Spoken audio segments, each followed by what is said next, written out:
pemirsa, kasus judi online ini memang jadi sorotan. Seperti kita ketahui bahwa saat ini Indonesia memang darurat judi online. Sepertinya kalimat ini memang menjadi tepat disematkan pada situasi tanah air di mana Informasi Direktorat Reserse Kriminal Khusus Polda Riau bersama Polres Dumai Tebet judi online berkedok aplikasi game menyeret selebritas dan selebgram tanah air yang juga mempromosi.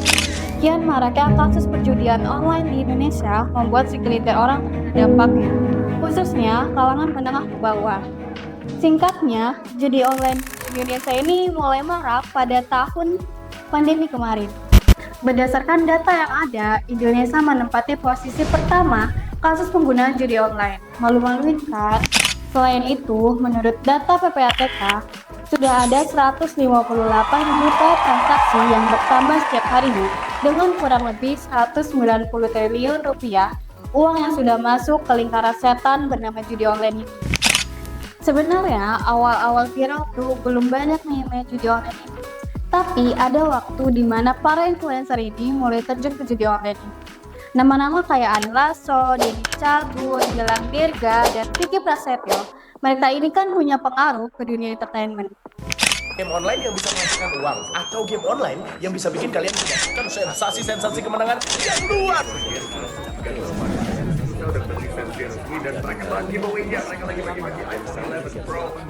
Promosi ini ditawarkan juga banyak sekali, jelas e-shop oh ya, bagian satu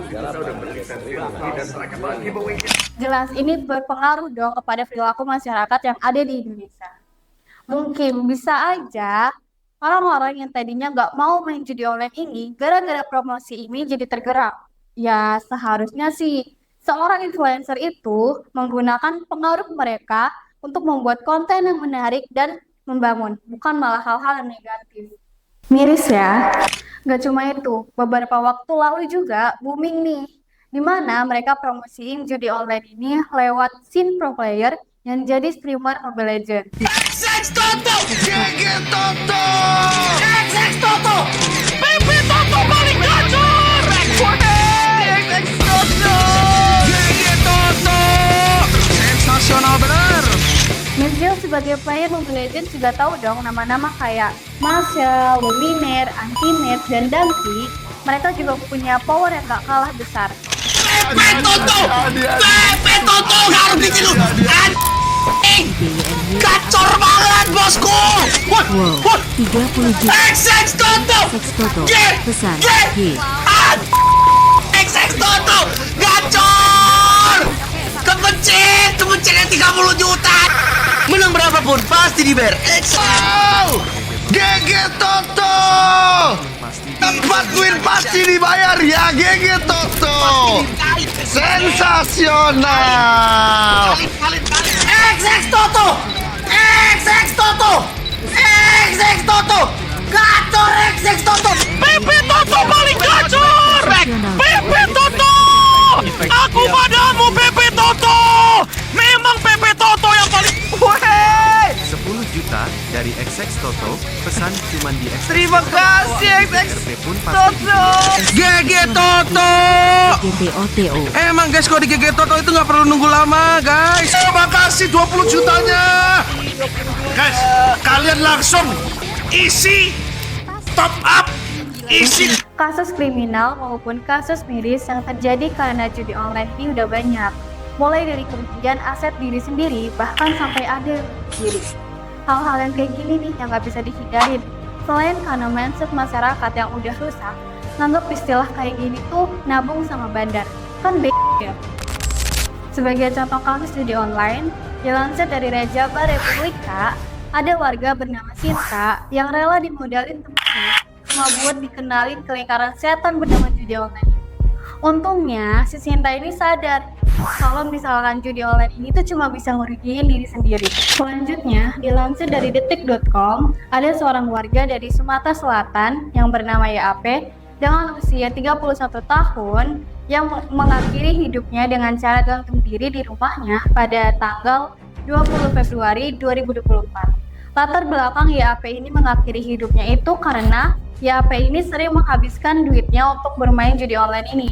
Dan akhirnya YP ini merasa malu karena sudah tidak bisa menafkahi keluarganya. Selanjutnya, yuk kita bahas kenapa orang-orang di Indonesia ini terlalu melekat pada judi online.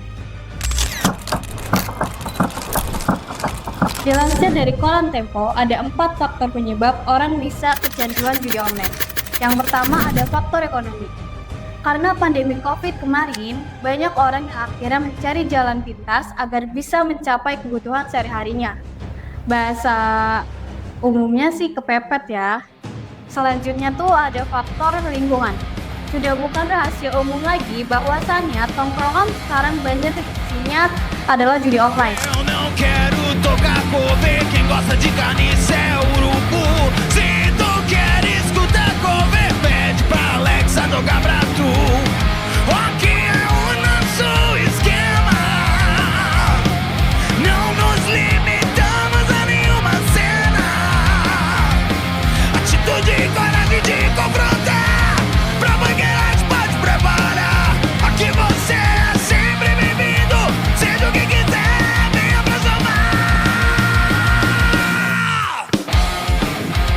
Oh girl, oh girl, oh girl, oh girl. Hal inilah yang kemudian bisa menjerumuskan teman-teman setongkrongannya buat main judi online. Next, ada faktor kesempatan. Nah, kalau yang satu ini memang merupakan bobroknya sistem siber kita, di mana mereka bisa promosiin judi online segampang itu. Akses yang dibutuhkan tuh nggak ribet, makanya mereka bisa main di mana aja dan kapan aja. Ini PR untuk pemerintah. Terakhir, ada faktor kesadaran masing-masing, di mana mindset mereka adalah mendapatkan uang. Setelah dapat uang, mereka bahagia. Benar-benar sih. Dari ini kita tahu nih, bahwa pentingnya kualitas pendidikan itu mempengaruhi jalan pikir maupun mindset individu. Aduh, anyway, kita udah nyiapin nih narasumber sebagai mantan admin judi online di sini. Cekidot.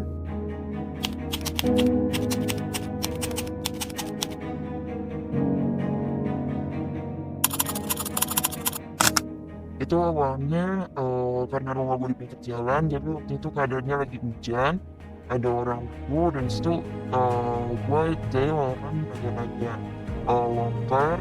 Nah pas banget ternyata di tempat dia itu lagi nyari pegawai juga, dan dia nawarin pekerjaan yang katanya itu cuma nawarin game doang.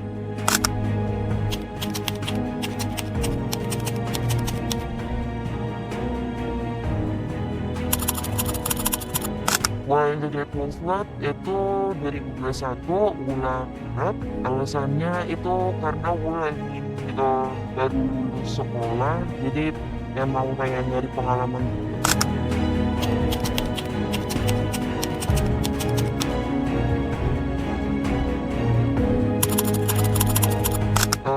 Itu udah ada triknya, dikasih dari awal training masuk ke situ, jadi udah diajarin.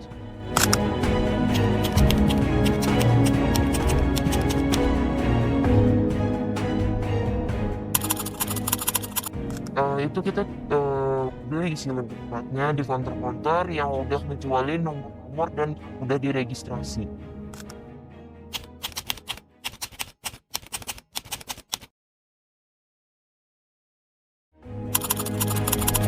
Karena udah terlalu jauh dari rumah, jadi nggak berani sama dia.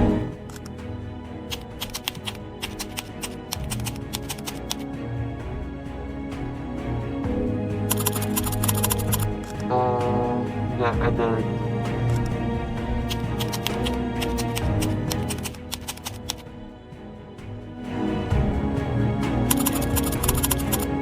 Mengenal sesuatu yang Nah, itu dia pengakuan dari mantan admin judi online. Gimana nih menurut kalian? Pemerintah sebenarnya udah ngupayain banyak cara nih buat menghilangkan judi online ini. Kayak contohnya, disebutkan bahwa khusus untuk kegiatan penjudian online. Pasal 27 ayat 2 dan pasal 45 ayat 2 UU ITE mengancam pihak yang secara sengaja mendistribusikan ataupun membuat dapat diaksesnya judi online dengan pidana penjara paling lama 6 tahun dan atau denda paling banyak 1 miliar rupiah.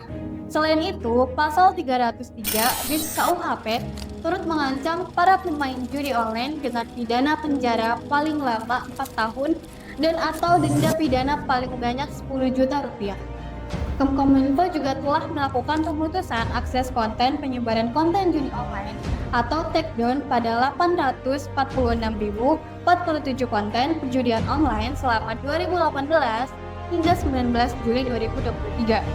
Ini udah termasuk ultimatum buat para pemain sih menurut Minsio, tetapi nggak segampang itu juga buat ngilangin kebiasaan masyarakat ini. Pasti ada efek jerahnya. Kita nggak bisa nih sepenuhnya nyalahin pemerintah juga, walaupun penanganan dari pemerintah ini juga kurang tegas.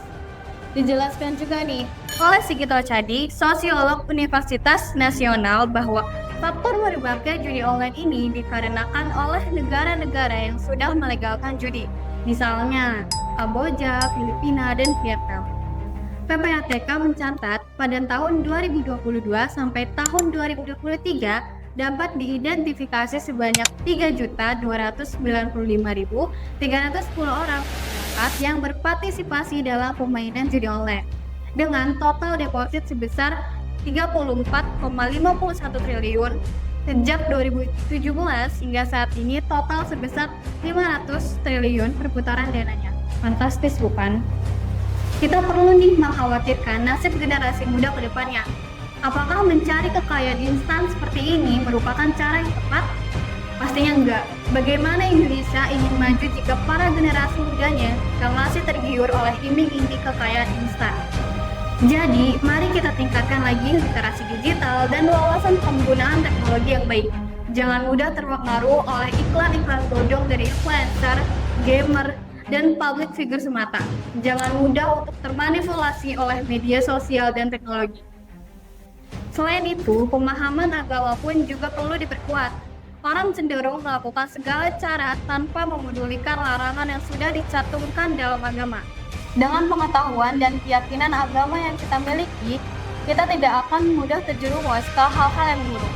Saya, Aisyah Oktaviona, mewakili Minsio, pamit undur diri.